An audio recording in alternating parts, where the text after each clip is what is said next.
Hello friends, hope all are fine. आज हम लोग रेवेन्यू स्टेटमेंट के बारे में बात करेंगे। उसको इनकम स्टेटमेंट या प्रॉफिट एंड लॉस अकाउंट भी बोलते हैं। ये रेवेन्यू स्टेटमेंट क्यों बनाया जाता है?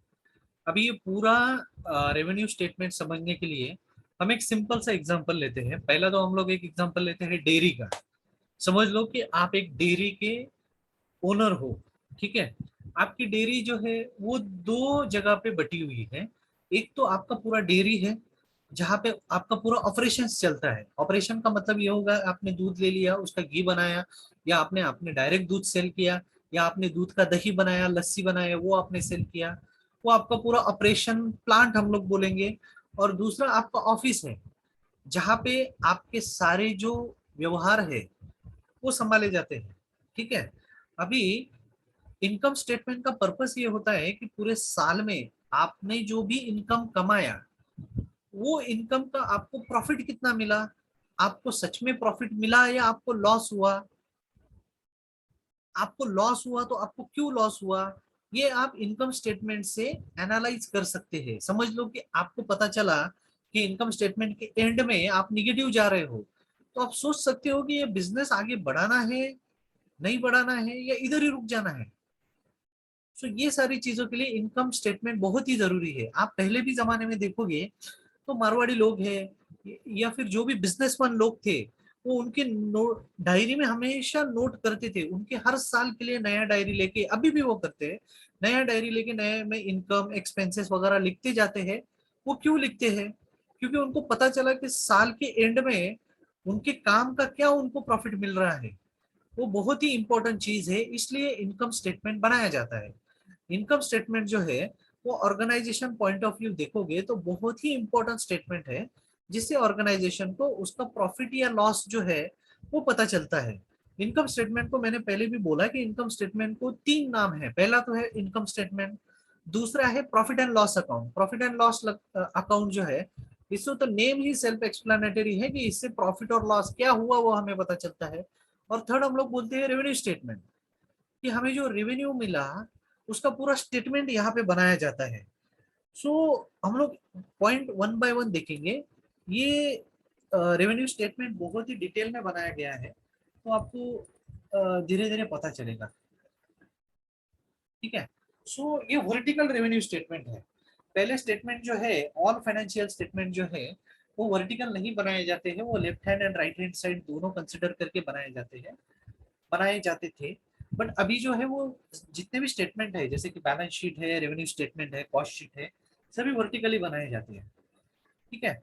सो किसी भी फाइनेंशियल स्टेटमेंट में ये तीन चार चीजें कॉमन आती है। पहली तो पर्टिकुलर्स। पर्टिकुलर्स बोले तो डिस्क्रिप्शन, अमाउंट अमाउंट अमाउंट। अभी ये जो तीन कॉलम बनाए गए हैं वो हर फाइनेंशियल स्टेटमेंट में डिफर करते हैं।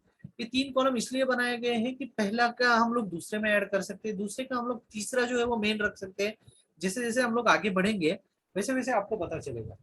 ठीक है। हम लोग चालू करते हैं। सबसे इंपॉर्टेंट चीज है हमारा सेल्स। इनकम स्टेटमेंट का या रेवेन्यू स्टेटमेंट का सबसे इंपॉर्टेंट चीज है रेवेन्यू कितना जनरेट हुआ साल में। तो मैं जैसे बोला कि ये रेवेन्यू स्टेटमेंट बहुत ही डिटेल में बनाया गया है, तो मैं पहले तो बताऊंगा कि ग्रॉस सेल्स। अभी ग्रॉस सेल्स हम लोग कैसे कैलकुलेट करेंगे? पहले तो है कैश सेल्स। मतलब कि मैंने अभी हम लोगों ने पहले बात किया कि हम लोग एक डेयरी का एग्जांपल लेके इस पे बात करेंगे। तो आपने दूध सेल किया, आपने लस्सी सेल किया, आपने पनीर सेल किया, आपने आपने बहुत सारी मिठाइयाँ सेल की कैश पे, तो वो अमाउंट हमने यहाँ पे डाल दी। दूसरा जो है वो क्रेडिट है। तो हमने बहुत सारा जो दूध है वो मंथली बेसिस पे हम लोग सेल करते हैं कि एक साथ इधर एडवांस जमा कर दो, वो तो कैश सेल्स हो गया, या फिर महीना भर दूध लो और मंथ के एंड में आप पैसा ले लो, तो वो हो गया आपका क्रेडिट सेल्स। तो जब हम लोग कैश और क्रेडिट सेल दोनों हम लोग मिलाते हैं तो हमें हमारा ग्रॉस सेल मिलता है। तो हम लोगों ने दूसरे कॉलम में हमारा ग्रॉस सेल डाल दिया। ठीक है। अभी उसी ग्रॉस सेल में हमें एग्जैक्ट ग्रॉस सेल अगर निकालना है तो हमें क्या करना पड़ेगा कि हम लोगों ने जितना भी हमारी चीजें वापस आई, समझ लीजिए कि दूध खराब हो गया, बहुत सारे लोग बोलेंगे कि यार दूध तो तूने खराब कर दिया, पैसा वापस दे, तो वो तो आपको माइनस करना पड़ेगा। दूसरा, बहुत सारी मिठाइयाँ गई बट वो वापस आ गई, लोगों ने बोला कि हमें नहीं चाहिए, तो वो तो आपका सेल का पार्ट नहीं है। भले आप लोगों ने 10 करोड़ का सेल किया, 10 करोड़ के सेल में अगर 1 करोड़ का माल अगर वापस आ गया तो वो तो वापस आ गया ना, तो it is not a sale. तो हम लोगों ने वो माइनस कर दिया, तो हमें अभी नेट सेल्स आ गया। तो आप यहाँ पे अगर देखोगे तो हमें यहाँ पे नेट सेल्स आ गया। अभी मतलब कि हम ये क्लियर हो गए कि हमारा टोटल सेल कितना हुआ वो हमें पता चल गया है। ठीक है, अभी सेल करने के बाद हमें ग्रॉस प्रॉफिट निकालने के लिए क्या करना पड़ेगा कि जितना भी हम लोगों ने सेल किया वो सेल करने के लिए हमें क्या क्या कॉस्ट लगा, वो कॉस्ट हमें इससे माइनस करना पड़ेगा, तभी तो हमें प्रॉफिट पता चलेगा। तो जब हम लोग पूरा सेल का कॉस्ट माइनस करेंगे तो हमें ग्रॉस प्रॉफिट मिलेगा। जैसे हम लोगों ने यहाँ पे ग्रॉस सेल्स कैलकुलेट किया, ग्रॉस सेल के बाद जब हम लोगों ने ये सब रिटर्न वगैरह कैलकुलेट करके हमें नेट सेल्स आ गया, वैसे ही प्रॉफिट में हम लोग पहले ग्रॉस प्रॉफिट कैलकुलेट करेंगे।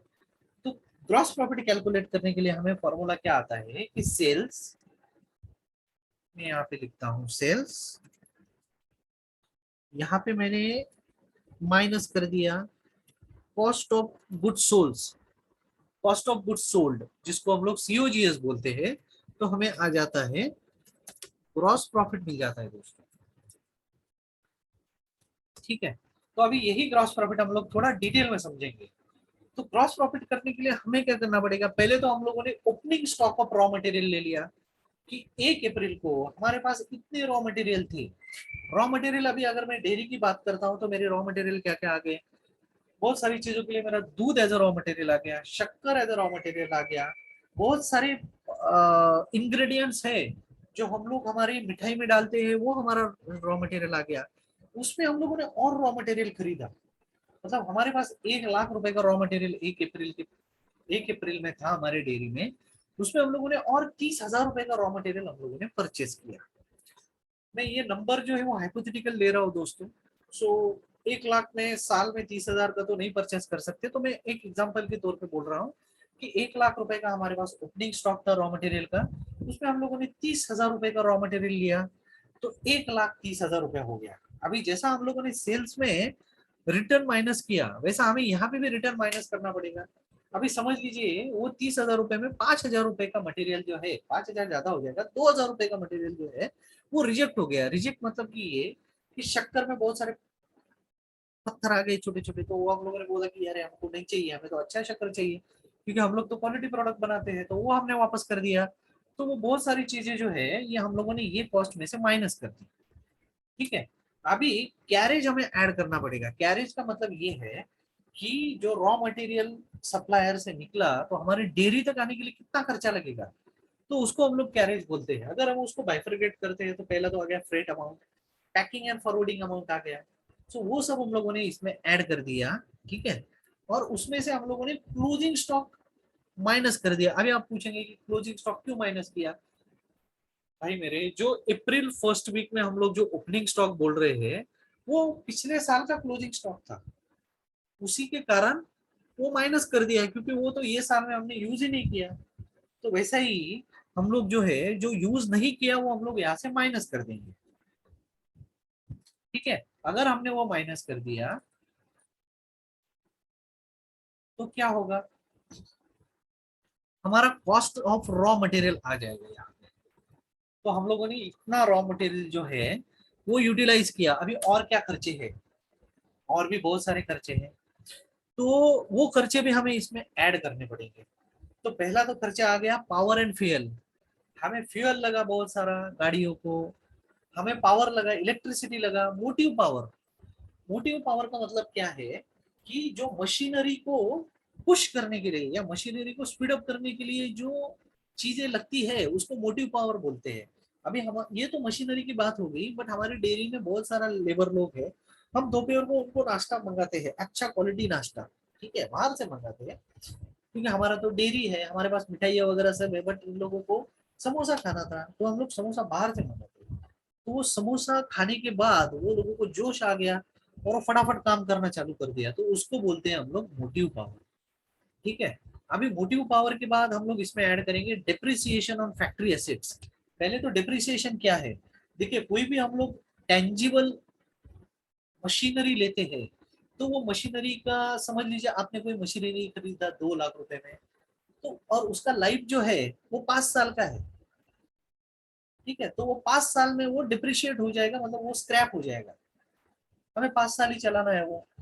तो वो केस में हम लोग क्या करेंगे कि 5 साल divided by 2 lakh divided by 5 साल किया, तो हर साल हम लोग 40,000 रुपए का जो कॉस्ट है वो इसमें ऐड कर रहे हैं। तो उसके लिए क्या होगा, वो मशीनरी का हम लोगों ने जो वैल्यू डाला है हमारे शीट्स में, वो 40,000 जो है वो उसमें से माइनस हो जाएगा। तो वही हम लोग यहाँ पे माइनस कर रहे हैं, तो हम लोगों ने वो 40,000 यहाँ पे माइनस कर दिया। डिमरेज चार्जेस, डिमरेज चार्जेस क्या है? डिमरेज चार्जेस ये चार्जेस है जब हम लोग माल नहीं उठाते टाइम पे, तो वो केस में हमें ट्रांसपोर्टर को जो चार्जेस पे करना पड़ता है उसको हम लोग डिमरेज चार्जेस हो गया। अभी वो तो कॉस्ट ही हो गया, वो भी तो हमें माइनस करना पड़ेगा। उसके बाद हीटिंग एंड लाइटिंग, अभी प्रोसेस में जो हमें बहुत सारी प्रोसेसेस होती है जिसमें हमें हीटिंग करना पड़ता है, लाइटिंग करना पड़ता है। तो वो केस में लाइटिंग बोले तो आपने इलेक्ट्रिक लाइट हो गया, और हीटिंग बोले तो आपने हीटिंग कॉइल्स वगैरह लगाए हैं।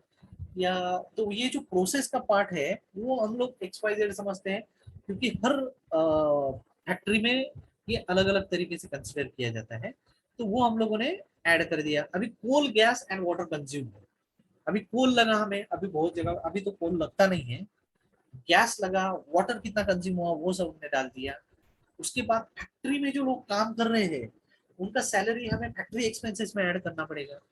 तो वो हमने ऐड किया कि फैक्ट्री सुपरवाइजर का पगार। अभी हमारे डेयरी में जो सुपरवाइजर है जो सभी लोगों का ध्यान रखता है, तो उसका हम लोगों ने सैलरी यहाँ पे ऐड कर दिया। उसका जो बॉस है, अभी डेयरी में तो इतना बड़ा हायरार्की नहीं होता है, तो हम लोग समझेंगे कि उससे बड़ा जो आदमी है उसका हम लोगों ने ऐड कर दिया। उसके बाद जो लेबर है उसका हम लोगों ने सैलरी ऐड कर दिया। अदर फैक्ट्री एक्सपेंसेस, अभी डेयरी में अदर एक्सपेंसेस जो है छोटे मोटे एक्सपेंसेस लगे, वो हम लोग हर चीज तो डिफाइन नहीं कर सकते, छोटी छोटी चीजें तो हम लोगों ने अदर में डाल दिया। ये सब करने के बाद ये टोटल आ गया।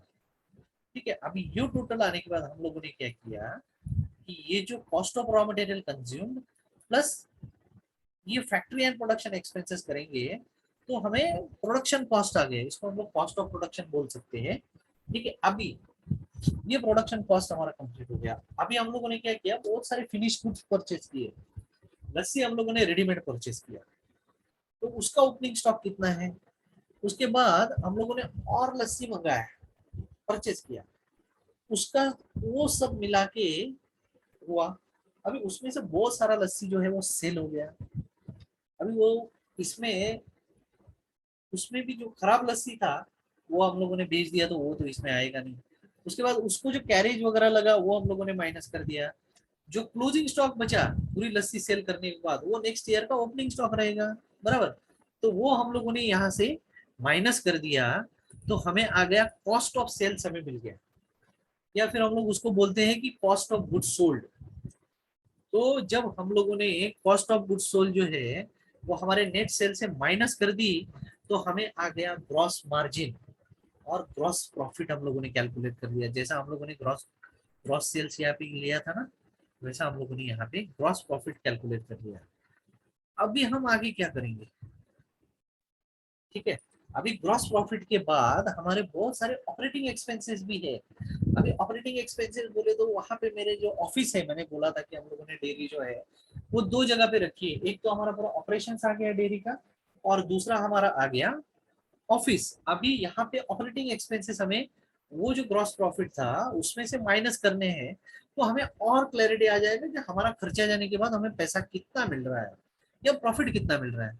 तो पहला तो आ गया मेरा ऑफिस एंड एडमिन एक्सपेंसेस, जिसमें ऑफिस में जो लोग काम करते हैं उसका सैलरी मैंने डाल दिया, उसमें ऑफिस स्टाफ का सैलरी डाल दिया, रेंट जितना भरा मैंने ऑफिस में, रेंट जितना, टैक्सेस जो है वो सब मैंने ऐड कर दिया, छोटा मोटा खर्चा। ऑफिस के जो सुपरवाइजर है या मैनेजर है उनका सैलरी मैंने ऐड कर दिया। ऑफिस का जो इंश्योरेंस हमने लेके रखा है वो मैंने ऐड कर दिया। प्रिंटिंग एंड स्टेशनरी मैंने ऐड कर दिया।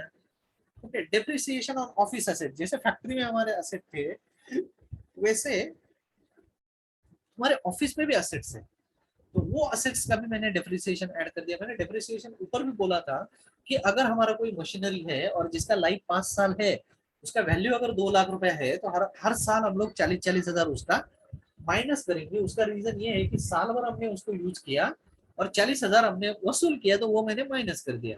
पोस्टेज एंड टेलीग्राम के खर्चे है, टेलीफोन के खर्चे है, डायरेक्टर का फी। अभी देखिए डायरेक्टर क्यों फी लेते हैं। देखो हर कंपनी, जब हम लोग अकाउंटिंग प्रिंसिपल से बात करेंगे तो business owner and business both are different entities. वैसे ही यहाँ पे हर डायरेक्टर को जो है वो उसका सैलरी जो दिया जाता है उसको हम लोग डायरेक्टर्स फी बोलते हैं। और अपार्ट फ्रॉम दैट जो हमारे प्रेफरेंस शेयर होते हैं डायरेक्टर्स के लिए, तो उनमें जो प्रॉफिट मिलता है वो भी उनको मिलता है।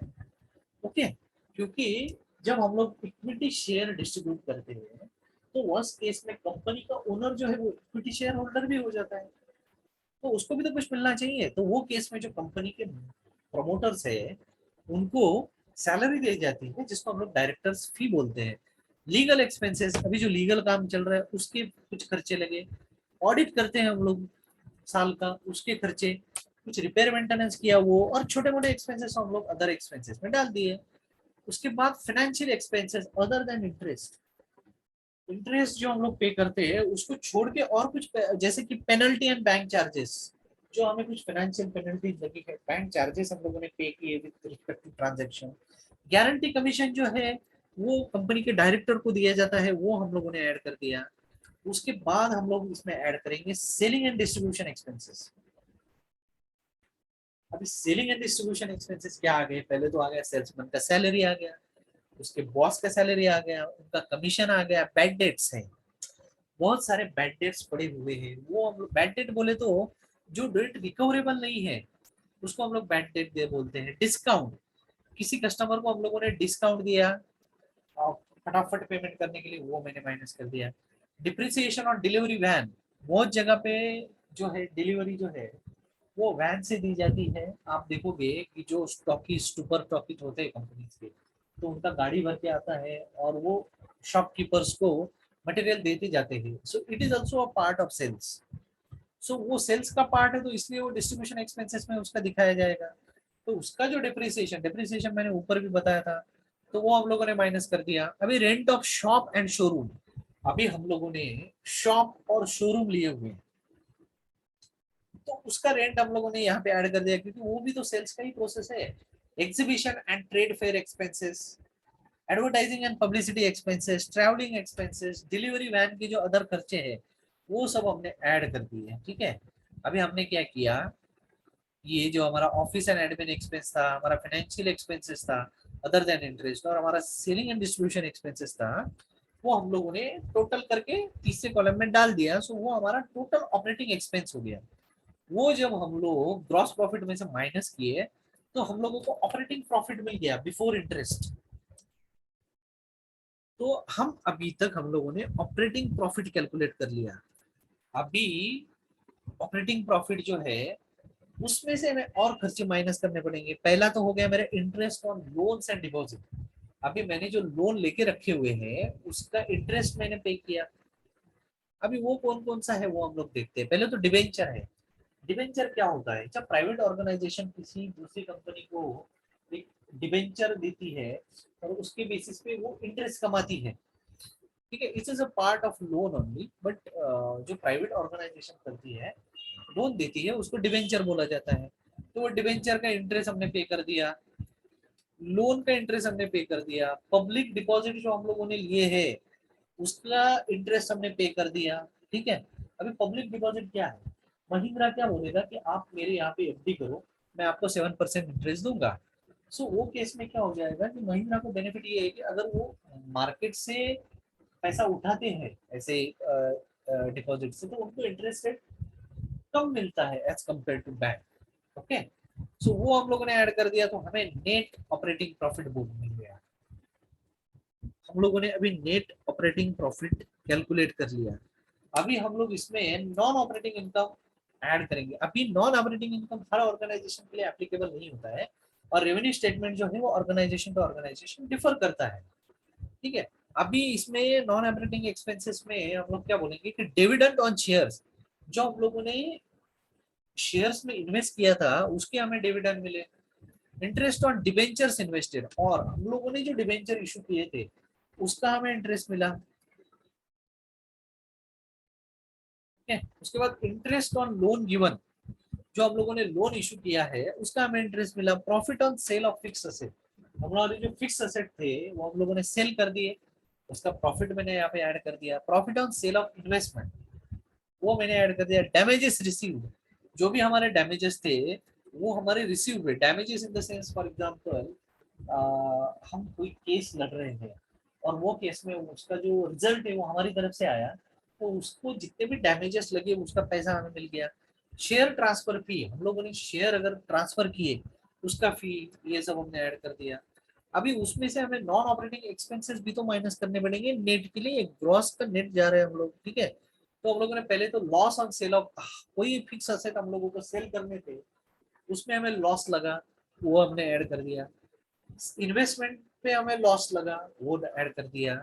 डैमेज पेड और ड्यू, अभी जैसा हम लोग केस जीत गए वैसा दूसरा भी कोई जीत गया रहेगा, तो वो केस में हम लोगों ने पे किया। फाइन्स और पेनल्टीज का पैसा हम लोगों ने, और प्रिलिमिनरी एक्सपेंसेस रिटर्न ऑफ। अभी ये क्या है, देखिए जब भी कोई ऑर्गेनाइजेशन फॉर्म होता है तो वो केस में जो प्रिलिमिनरी एक्सपेंसेस लगते हैं तो ऑर्गेनाइजेशन क्या करता है, तो वो over period of years, period of time बोलने से अच्छा पीरियड ऑफ ईयर्स वो बाइफरकेट कर देता है, तो वो हर साल से उसको राइट ऑफ किया जाता है, ठीक है। तो ये उसी का पार्ट है, तो वो प्रिलिमिनरी एक्सपेंसेस राइट ऑफ करके ये टोटल आया। अभी हम लोगों ने क्या किया कि ऑपरेटिंग नेट प्रॉफिट में से ऑपरेटिंग एक्सपेंसेस, इनकम से एक्सपेंसेस माइनस करके हमारा अभी क्या हुआ कि पीबीटी आ गया। इसको हम लोग अर्निंग बिफोर टैक्स ईबीटी भी बोलते हैं या पीबीटी भी बोलते हैं। अभी हमें जो नेक्स्ट ईयर के लिए इंटरेस्ट भरना है, टैक्स भरना है, वो उसका हम लोग प्रोविजन करके रखते हैं। और वो कैलकुलेशन जो है, जो फाइनेंस टीम या जो लोग ये बनाते हैं उनको पता होता है कि कितना टैक्स भरना है, तो वो अमाउंट ये लोग यहाँ पे डाल देते हैं, तो हमारा पैट आ गया। इसको हम लोग अर्निंग आफ्टर टैक्स भी बोलते हैं, प्रॉफिट आफ्टर टैक्स भी बोलते हैं। तो ऐसा हमारा रेवेन्यू स्टेटमेंट जो है वो क्लियर हो जाता है, ठीक है। तो ये हमारा प्रॉफिट आ गया। अभी ये किधर जाएगा, बहुत जगह पे दोस्तों ये एक्सप्लेन नहीं किया जाता है, but as a special case में आपको एक्सप्लेन कर रहा हूँ चीज। देखिए अर्निंग प्रॉफिट आफ्टर टैक्स जो है ना, एक स्टेटमेंट ऑफ रिटेन अर्निंग बनाया जाता है या उसको सरप्लस स्टेटमेंट बोलते हैं। तो opening balance of profit and loss appropriation account, मतलब कि अभी का जो मेरा रिटेन अर्निंग का जो ओपनिंग बैलेंस है वो मैंने डाल दिया वहां पे। अभी मेरा प्रॉफिट आफ्टर टैक्स ये साल का मैंने ऐड कर दिया, तो ये कैलकुलेशन आ गया। अभी उसमें क्या करना है कि मुझे अप्रोप्रिएशन लेस करने हैं, मतलब ये साल में मैं रिजर्व में कितना ट्रांसफर कर रहा हूँ, वही जो ओपनिंग बैलेंस आ गया रिजर्व का उसी में ये ट्रांसफर करूंगा। तो वो टोटल बन गया मेरा प्रेफरेंस डिविडेंड। प्रेफरेंस डिविडेंड जो प्रेफरेंस शेयर होल्डर है, there are two types of share holder, one is preference share holder, another is equity share holder. उसका मैं अलग से वीडियो बनाऊंगा, बट अभी मैं ये बोलूंगा कि पहला जो पैसा जो है, जो प्रॉफिट आता है, तो पहला जो प्रॉफिट का जो शेयर है वो पहले प्रेफरेंस शेयर होल्डर को दिया जाता है, और उसमें बाद जो बचता है वो इक्विटी शेयर होल्डर को दिया जाता है। Obviously there is a percentage that we can discuss in this, जब मैं शेयर्स का वीडियो बनाऊंगा उसमें मैं एक्सप्लेन करूंगा। तो वो सब मैंने ऐड करके आ गया। सो वो सब जब अप्रोप्रिएशन जब मैं माइनस करूंगा तो रिटेन्ड अर्निंग जो है वो दिखाएगा, मतलब साल एक्स वाई जेड के लिए ये मेरा रिटेन अर्निंग है। सो ऐसा ये इनकम स्टेटमेंट आता है दोस्तों, okay. So I hope you like my video, so thank you so much guys.